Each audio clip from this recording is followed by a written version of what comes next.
You know, I was just listening to somebody on YouTube just a minute ago, and it got me to thinking about how these quote-unquote famous black women are always caping to pop audiences. Well, pop audiences, I'm saying predominantly white audiences, and other things, and the things that they do that shows me that they're definitely capable for them. Let me explain. This is DJ Wolf Live.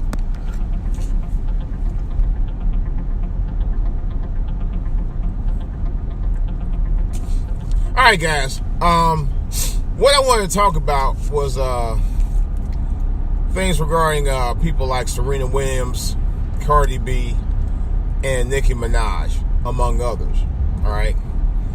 Now, let me start off with Serena Williams.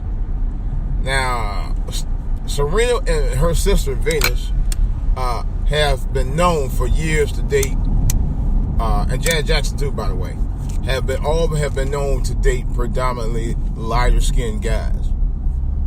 And matter of fact, Venus has been known to date white guys, and Serena had dated all kind of light skinned and white guys, and now she's married to one.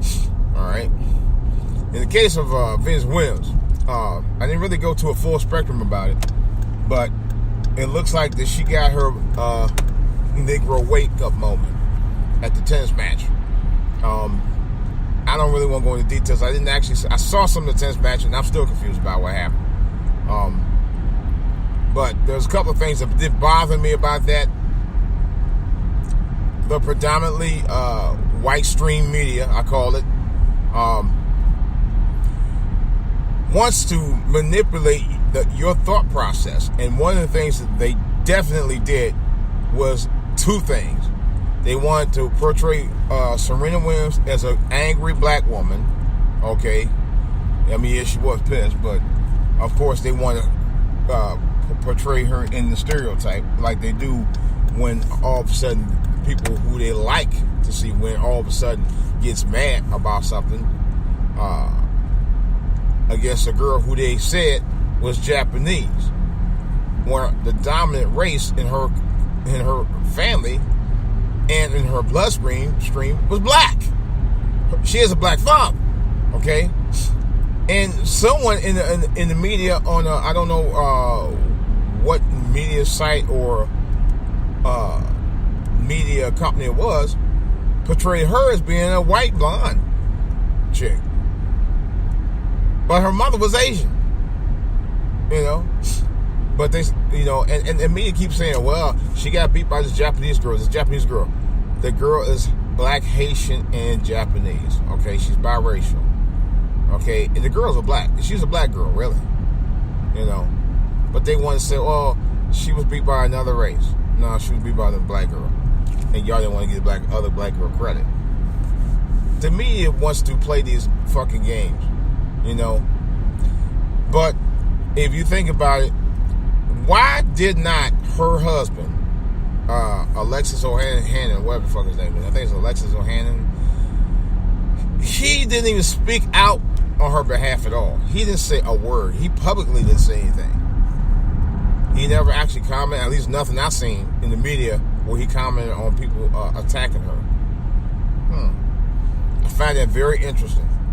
Very, very interesting. Okay. But Serena was and I saw a video of that where she was talking about, well, I got a daughter and all that. I mean, what did your daughter got to do with you having the point taken off of you for something on a tennis match? Now you're gonna use that as an excuse to not have the point taken off of you? I'm not defending the actions of what they did, because this is not the first time that she got fucked with on the tennis court in the past month, where they actually gave her a violation because of an outfit that she had on. And I'm like, Serena Williams been wearing stuff like that for years. Why all of a sudden they have a problem with it? Really? That's the other thing. The tennis world wants to dictate to her that we're gonna just fuck with you. Now that you got a white guy, you still black. That's interesting. That's another whole story. You know. But I just find the whole situation with that odd though, man. Because she actually came out and said that. Oh, well, you know, I got a daughter and blah, blah, blah. I was like, okay, they don't care about that. You're black. They have no fucks to give about you anymore. You know? They really don't. They're looking for that next big thing in tennis. And they want to make sure that you're no longer the dominant tennis player, especially because you're black. You know? That's another whole story. And they know it. That's what this is all about. They want to fuck with you. And they're doing a damn good job of it right now, unfortunately. You know. But the outfits that she wear, you know, obviously you're caping for showboating at times too. I'll say that. I've been saying that off and on for years. You know. I think that was bad. But I don't know. Is it something that now that it got to a point where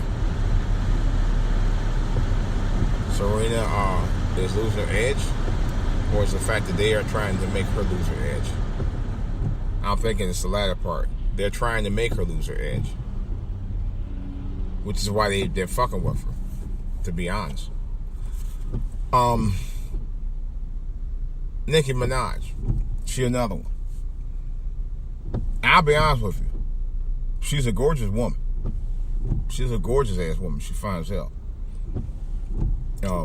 The ass ain't real, but she fine as hell. Here's my thing on her. She's also be caping too. You know. She still come off, you know, a little bit on the hood rich side, but on the same token, she doesn't identify with black. If you see the stuff that she wear, okay, she's wearing pink and red hair one minute, pink and white hair another, completely bleached blonde another. She don't even dress black. She dress white. And then the album that she put out, she's dressing. She has an Asian theme behind it. Where's your culture at? You're being vultured by culture vultures and stuff to dominate who you really are, and you're allowing it. You know. But the ratchetness is going on. It's just insane. And white people are eating it up. Black people are too. But that's the problem. We have a culture of people who like ratchet shit.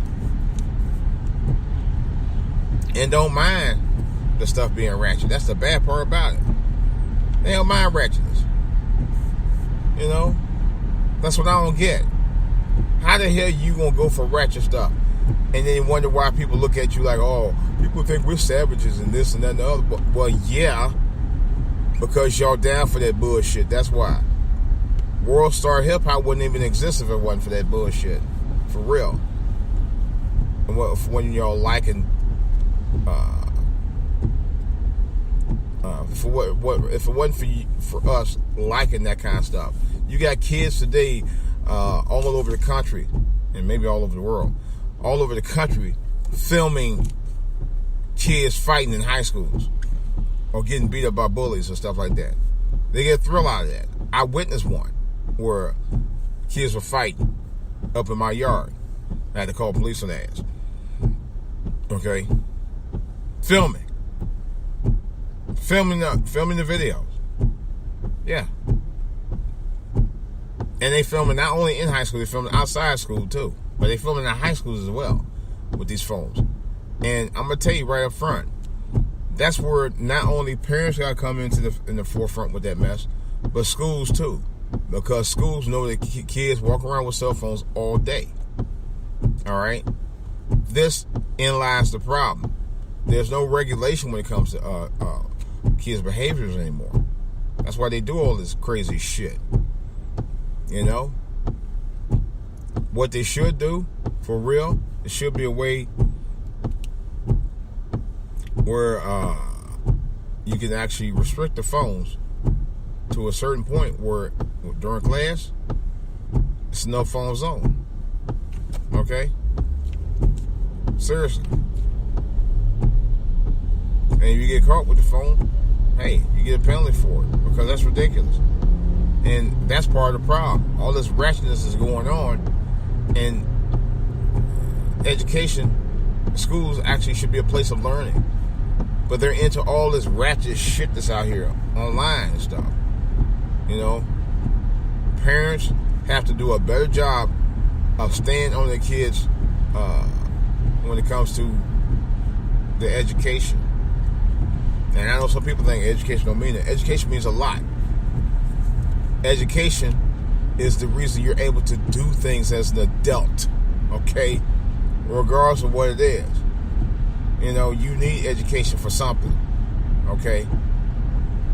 But all this ratchet shit that's going on, stuff you don't need, you know? And that's part of the problem. You know, we want, they'll be all right. Just don't leave them alone. You know, there's always some old school mothers, okay? And some of the new school mothers too, but the old school mother, I know for a fact does, and the new school mothers do it too. Where they feel that they're stepping over the bounds of their parental guidance by not telling the kids, oh, okay, or saying, oh, leave the kid alone, they'll be all right. I've heard that, and every time I heard it, I wanted to slap them in the face for saying it. I really did, you know. But you know, we had to do a better job of. In other words, let me put it to you like this. We have to be more in the identity of us as who we are, okay? In our own skin, you know? And I used to say to my dad when I was a kid, now I take that as an adult, I'm sorry. As an adult, I said this. I'm proud to be black. I know we had a long history of struggling throughout our history. You know, for hundreds and hundreds of years. Hundreds of decades. But I wouldn't change who I am for anybody. That's real talk. I wouldn't want to identify myself with anybody but me. That's real talk. You know? I ain't white, I'm black. I ain't trying to be white, I'm black. You know, I ain't trying to be Asian or Mexican, okay, or Russian or anything like that. No offense to those guys, but I'm trying to be me. All right. It's funny that the dominant society always wants you to be like them, but they would never want to be like you. They wouldn't want to live like you. Wouldn't want to talk like you. They don't want to eat like you. If they do want to talk like you, they're pretending. You know, that's just to make a mockery out of it. That's usually the case. You know, they damn sure wouldn't want to live like you or live how you live. You know, that ain't gonna happen with those guys. They would never do that. But just saying, be yourself. You know, be yourself in everything you do. Stop trying to cape like a Serena or a Nicki Minaj or even a Cardi B. And stop being so ratchet about it too, by the way. You know? Be yourself. This is DJ Wolf. That's all I got to say about that right now. Alright? I'm out.